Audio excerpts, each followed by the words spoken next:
What's good, YouTube? It's your boy, Blue Blood Sports TV, back at y'all with another one. So, we all know the shocking, dominating defeat that four-division world champion, who is currently the undisputed super middleweight world champion, Saul Canelo Alvarez, has suffered to WBA, World Boxing Association's light heavyweight world champion, undefeated Russian superstar boxer Dmitry Bivol. Canelo Alvarez, considered to be the face of the sport of boxing, top 3 best pound-for-pound fighters in the world. Many people have him pegged at number 1, but he suffered another second dominating defeat and performance for the second time in his career. He did so May of 2013 against legendary, iconic, Hall of Fame superstar boxer Floyd Money Mayweather Jr.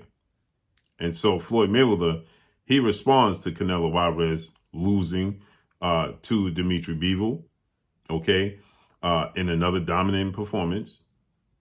And he essentially clowns Canelo Alvarez, says that he knew this was an easy fight for Dmitry Bivol. Now, initially, Floyd Mayweather, he stated that, he would favor Canelo Alvarez over Dmitry Bivol, that Canelo Alvarez should be fighting the likes of undefeated 2-time WBC super middleweight world champion, superstar Mexican boxer David Benavidez,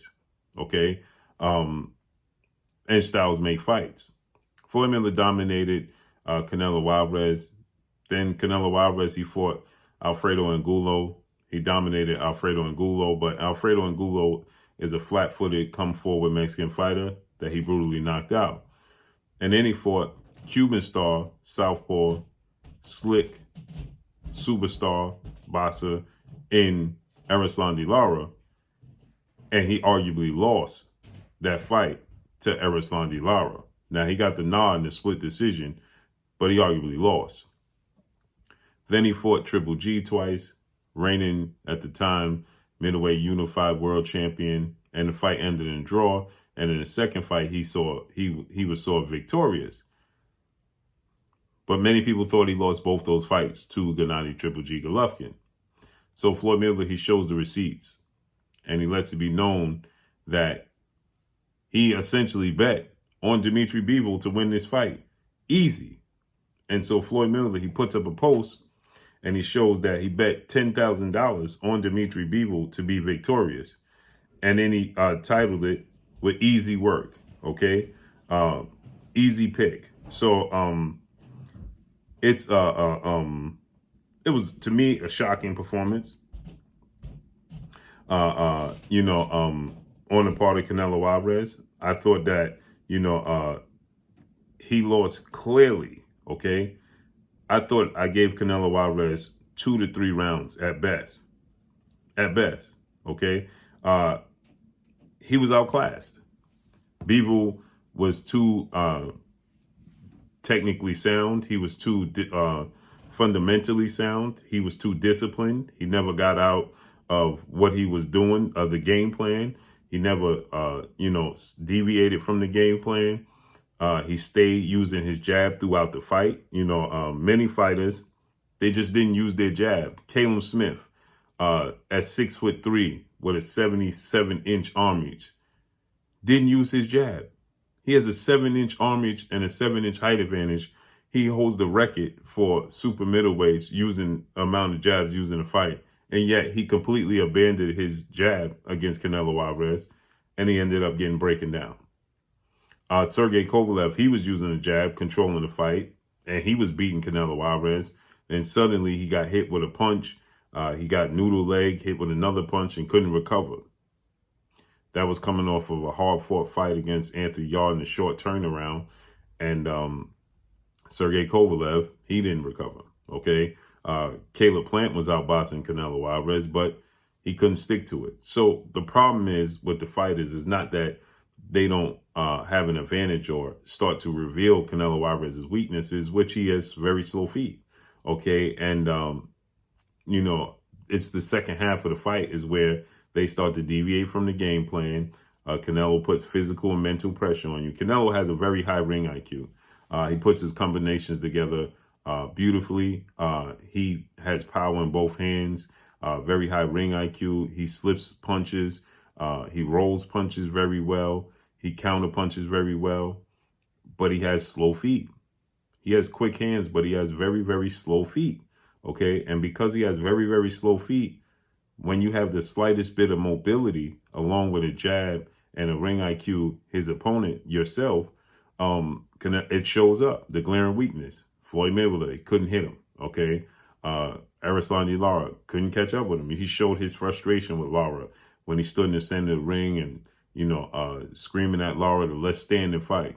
When he fought against Caleb Plant, he expressed after the fight how he was getting frustrated with the movement, the jab, and the quickness and the athletic ability of Caleb Plant.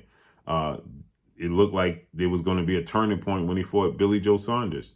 Canelo Alvarez has a glaring weakness, which is his feet are not very fast. If you're a flat-footed fighter that stands right in front of him and eventually deviate from your game plan, then he's going to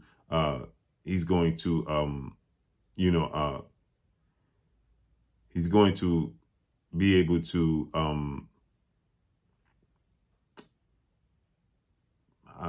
how can I say it? He picks up on it. He calculates, right? So he's going to be able to capitalize on it, on your mistakes. And he calculates information very well.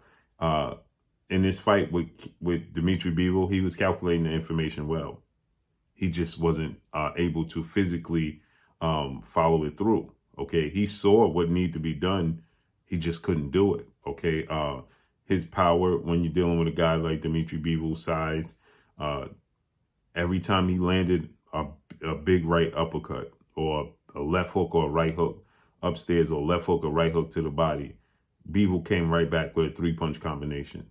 Bivol, Canelo Alvarez, he has a game plan of punching his opponent's arms, right? Because they're going to shell up and go into a high guard. So he punches your arms as he did with Caleb Smith. And he had a contusion Caleb Smith had on his arm because of the consistent punches to his arm, okay? And he couldn't continue. That's his thing because he's at such a size disadvantage. And so tonight, he was punching the arms of DMITRY BIVOL, and DMITRY BIVOL said he was prepared for it. He studied it. He understands that's his game plan, okay? It's to hit you on your arms to be able to get you to lower your high guard, and then he can counter, and then he can, capitalize on it, okay? And DMITRY BIVOL was prepared for it. He was backing Canelo Alvarez up. He was pushing Canelo Alvarez back. He was throwing counter punches, 3-4 punch combinations.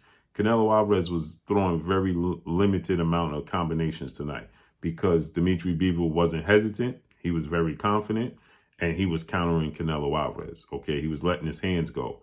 And ultimately, the biggest takeaway is that he was able to sustain it in the second half of the fight. Erislandy Lara, Floyd Mayweather sustained it in the second half of the fight. Erislandy Lara, he felt like he was in control. And Erislandy Lara, he decided to let off the gas, okay? He started using unnecessary movement. And that saw him lose a split decision, which let you know that if Erislandy Lara would have stepped on the gas in the second half, or at least, pressed it somewhat, he would have won the fight. He did something similar what Oscar De La Hoya did when he was beating Trinidad and he let off the gas. He was outboxing Tito Trinidad, and he let off the gas in the second half of the fight. And so with that said, Lara did a similar thing. Floyd Mayweather, he didn't. He sustained the pace throughout the fight. Okay, Triple G, he sustained the pace throughout the fight. But Triple G is more come forward. He's more flat-footed. He's more predictable, okay? Bivol was none of that. And so Floyd Mayweather said this was easy work, okay?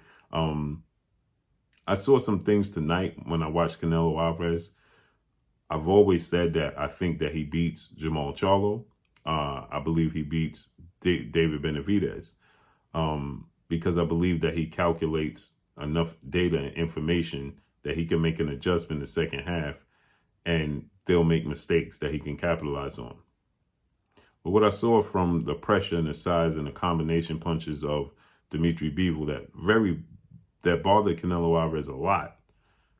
Now he is going to turn up the heat. You have to withstand what he's going to dish out because he's going to have moments.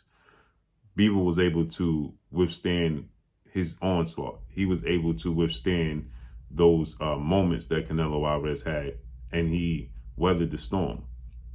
David Benavidez's offense is his defense. But if David Benavidez can keep up and sustain that pace throughout the second half of the fight, he may not just beat Canelo, he may stop Canelo.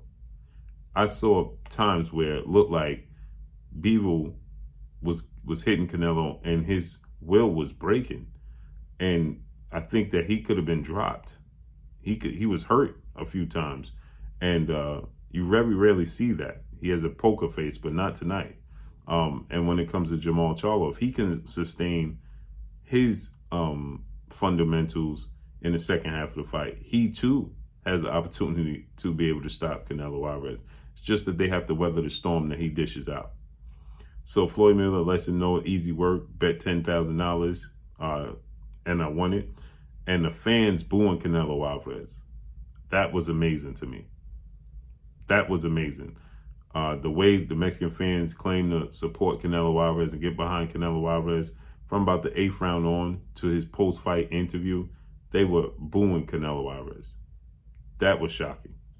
So let's see how this unfolds and plays out moving forward. But that's all I got for y'all. Make sure you hit the like button, drop a comment in the comment section, let me know what y'all think. Y'all already know what it is. It's your boy Blue, Blue Blood Sports TV. Hate, like, comment, and subscribe. You haven't subscribed, hit the subscribe button, hit the like button, hit the bell icon to get all the new notifications. Follow me on Instagram at Blue Blood Sports TV, all in one word. Y'all already know what it is. Shout out to the entire LDBC. Shout out to New Media. Shout out to Black Media Row. Make sure you like and share these videos. That's all I got for y'all. Peace.